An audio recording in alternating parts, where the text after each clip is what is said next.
नमस्कार। आज हम बात करने वाले हैं एक बहुत ही फैसिनेटिंग टॉपिक पर, कंट्रोल और कोऑर्डिनेशन। मतलब कोई भी लिविंग ऑर्गेनिज्म, चाहे वो हम हों, जानवर हों या पौधे, अपने आसपास की दुनिया को रिस्पॉन्ड कैसे करते हैं, कैसे अपनी बॉडी को कंट्रोल करते हैं, कोऑर्डिनेट करते हैं। और हाँ, ये आपकी एग्जाम की तैयारी के लिए एक सुपर इंपॉर्टेंट गाइड होने वाली है।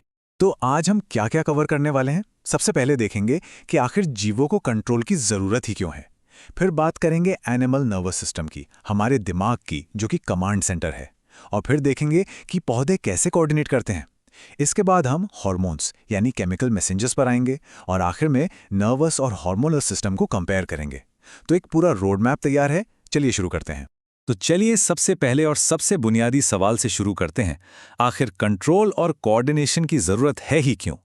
देखिए, चाहे एक बिल्ली हो जो कुत्ते को देखकर भाग रही है या एक पौधा जो सूरज की तरफ मुड़ रहा है, लिविंग वर्ल्ड में हर मूवमेंट, हर हरकत असल में एक रिएक्शन है।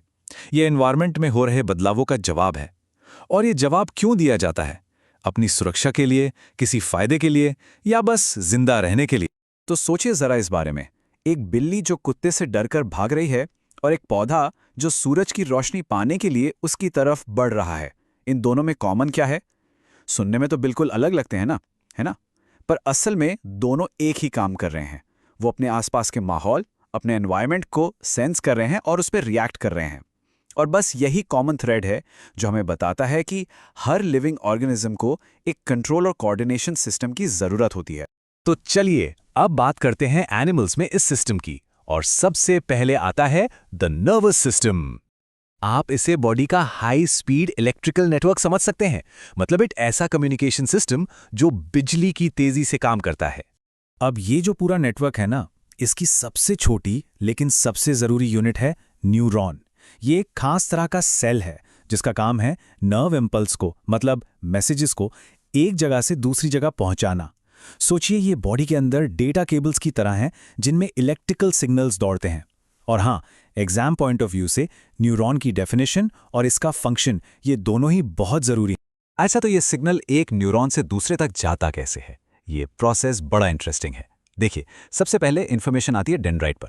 यह न्यूरॉन का रिसीविंग एंड है। यहां से एक इलेक्ट्रिकल इंपल्स, एक बिजली का सिग्नल बनता है जो एक्सॉन के साथ साथ आगे बढ़ता है।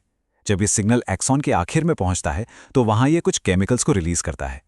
ये केमिकल्स एक छोटे से गैप को पार करके अगले न्यूरॉन तक पहुंचते हैं और वहां एक नया इलेक्ट्रिकल इंपल्स शुरू कर देते हैं। और ये सिलसिला चलता रहता है। तो अभी मैंने एक गैप की बात की थी, है ना? उसी गैप को कहते हैं सिनैप्स। ये बेसिकली दो न्यूरॉन्स के बीच का एक छोटा सा खाली स्पेस है। ये एक तरह का जंक्शन पॉइंट है जहां इलेक्ट्रिकल सिग्नल टेम्पररी तौर पर केमिकल सिग्नल में बदलता है, गैप को क्रॉस करता है और फिर वापस इलेक्ट्रिकल सिग्नल बन जाता है। कमाल की इंजीनियरिंग है ना? ठीक है, तो सिग्नल तो पहुंच गया, पर इससे एक्चुअल एक्शन कैसे होता है? मतलब हमारा हाथ या पैर हिलता कैसे है? इसका जवाब है न्यूरोमस्कुलर जंक्शन। ये वो जगह है जहां एक नर्व सेल यानी न्यूरॉन हमारे मसल सेल से आकर जुड़ता है। तो जब नर्व इम्पल्स यहां पहुंचता है तो वो मसल को सिग्नल देता है, एक्ट करो, और हमारी मांसपेशी सिकुड़ती है और मूवमेंट होता है। अब सोचिए, अगर आपका हाथ किसी गर्म तवे पर लग जाए तो क्या आप पहले सोचेंगे कि अरे ये गर्म है, हाथ हटा लेना चाहिए? नहीं, हाथ तो पलक झपकते ही हट जाता है। ये होता है रिफ्लेक्स एक्शन की वजह से। इसके लिए हमारी बॉडी एक शॉर्टकट इस्तेमाल करती है जिसे कहते हैं रिफ्लेक्स आर्क। इसमें सिग्नल ब्रेन तक जाने का वेट नहीं करता, फैसला स्पाइनल कॉर्ड में ही हो जाता है। ये डायग्राम देखिए, ये बिल्कुल वही दिखा रहा है। जैसे ही आपने किसी गर्म चीज को छुआ, सेंसरी न्यूरॉन्स, मतलब जो फील करते हैं, वो फौरन स्पाइनल कॉर्ड तक सिग्नल भेजते हैं। और स्पाइनल कॉर्ड बिना ब्रेन से कंसल्ट किए तुरंत मोटर न्यूरॉन्स को, मतलब जो मसल्स को कंट्रोल करते हैं, उनको ऑर्डर भेजती है कि हाथ हटाओ। ये हमारी बॉडी का एक inbuilt super fast safety mechanism है। लेकिन जाहिर है, हमारी हर एक्शन रिफ्लेक्स नहीं होती।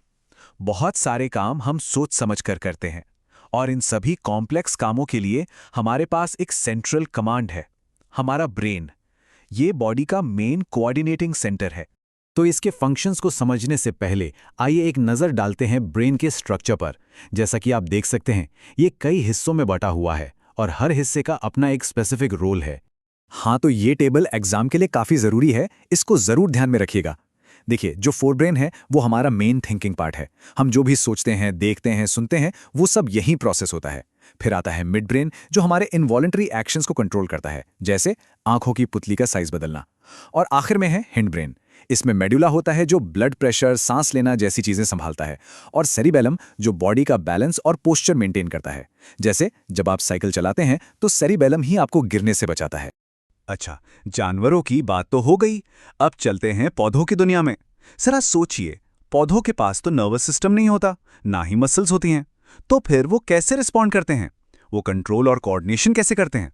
इसका जवाब है कि पौधों में दो तरह के मूवमेंट्स होते हैं।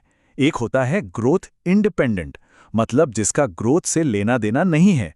ये बहुत फास्ट होता है, जैसे छुई मुई का पौधा, जिसे छूते ही पत्तियां बंद हो जाती हैं। ये होता है सेल्स में पानी के प्रेशर में बदलाव की वजह से। और दूसरा होता है ग्रोथ डिपेंडेंट मूवमेंट, जो कि स्लो होता है और एक खास दिशा में होता है, जैसे किसी पौधे का सूरज की रोशनी की तरफ बढ़ना। और ये हार्मोन से कंट्रोल होता है। ये देखिए, ग्रोथ इंडिपेंडेंट मूवमेंट का सबसे क्लासिक एग्जाम्पल मिमोजा यानी छुई मुई का पौधा। छूने से पहले और छूने के बाद, जैसे ही इसे छुआ गया, इसकी पत्तियों के सेल से पानी दूसरी जगह चला गया और पत्तियां मुरझाकर बंद हो गईं। और वो जो स्लो ग्रोथ डिपेंडेंट मूवमेंट है, उसे कहते हैं ट्रॉपिज्म। ये एक डायरेक्शनल ग्रोथ है। इसके भी कई टाइप्स हैं, जैसे फोटोट्रॉपिज्म, मतलब लाइट की तरफ ग्रो करना, जो पौधे के तने में होता है, और जियोट्रॉपिज्म, मतलब ग्रेविटी की डायरेक्शन में ग्रो करना, जो जड़ों में होता है। तो जैसे पौधों में हार्मोन्स होते हैं, वैसे ही हम जानवरों में भी नर्वस सिस्टम के अलावा एक और कंट्रोल सिस्टम होता है। ये है हार्मोनल सिस्टम। ये बिजली के सिग्नल नहीं, बल्कि केमिकल मैसेंजर्स यानी हार्मोन्स का इस्तेमाल करता है। इस डायग्राम में आप हमारी बॉडी की मेन एंडोक्राइन ग्लैंड्स देख सकते हैं। यही वो फैक्ट्रियां हैं जहां हार्मोन्स बनते हैं। ये ग्लैंड्स हार्मोन्स को सीधे हमारे खून में रिलीज कर देती हैं और खून के जरिए ये मैसेजेस पूरी बॉडी में पहुंच जाते हैं। ये टेबल भी बहुत काम की है। देखिए, एड्रेनालिन, ये हमें फाइट और फ्लाइट रिस्पॉन्स के लिए तैयार करता है। मान लीजिए आपके सामने अचानक कोई कुत्ता आ जाए, तो जो दिल की धड़कन बढ़ती है वो इसी की वजह से है। इंसुलिन, ये तो सब जानते हैं, ब्लड शुगर को रेगुलेट करता है। थायरोक्सिन हमारे मेटाबॉलिज्म को, यानी बॉडी कितनी एनर्जी यूज करेगी, उसे कंट्रोल करता है। और ग्रोथ हार्मोन, जैसा कि नाम से ही पता चल रहा है, हमारी ग्रोथ के लिए जिम्मेदार है। और टेस्टोस्टेरोन मेल सेक्सुअल कैरेक्टरिस्टिक्स के लिए। तो अब हम अपने आखिरी सेक्शन पर हैं। यहां हम इन दोनों मास्टर कंट्रोल सिस्टम्स, नर्वस और हार्मोनल, को साइड बाय साइड रखकर कंपेयर करेंगे। तो इनमें मेन डिफरेंस क्या है? देखिए, नर्वस सिस्टम एक इलेक्ट्रिकल सुपर हाईवे की तरह है, बहुत तेज मिलीसेकंड्स में काम करता है, लेकिन इसका असर बहुत स्पेसिफिक होता है, जैसे किसी एक मसल पर। वहीं दूसरी तरफ हार्मोनल सिस्टम एक केमिकल पोस्टल सर्विस जैसा है। ये थोड़ा स्लो है क्योंकि हार्मोन्स खून के जरिए ट्रैवल करते हैं, लेकिन इसकी रीच बहुत ज्यादा है। ये पूरी बॉडी में फैलकर एक साथ कई अलग अलग ऑर्गन्स पर असर डाल सकता है। और ये बात इस पूरे टॉपिक का सार है कि हमारी बॉडी में कंट्रोल और कोऑर्डिनेशन के लिए नर्वस सिस्टम और हार्मोन्स दोनों मिलकर काम करते हैं। और हार्मोन्स का एक्शन भी रेगुलेटेड होता है। एक फीडबैक मैकेनिज्म ये तय करता है कि कौन सा हार्मोन कब और कितना रिलीज होना है, ताकि बॉडी में एक बैलेंस बना रहे। तो आखिर में बस ये एक सवाल छोड़ जाते हैं। एक तरफ है इलेक्ट्रिकल सुपर हाईवे और दूसरी तरफ एक केमिकल पोस्टल सर्विस। ये दो इतने अलग सिस्टम आखिर कैसे एक दूसरे के साथ इतने परफेक्ट हार्मनी में काम करते हैं कि एक जीता जागता फंक्शनिंग ऑर्गेनिज्म तैयार होता है? ये वाकई में सोचने वाली बात है ना?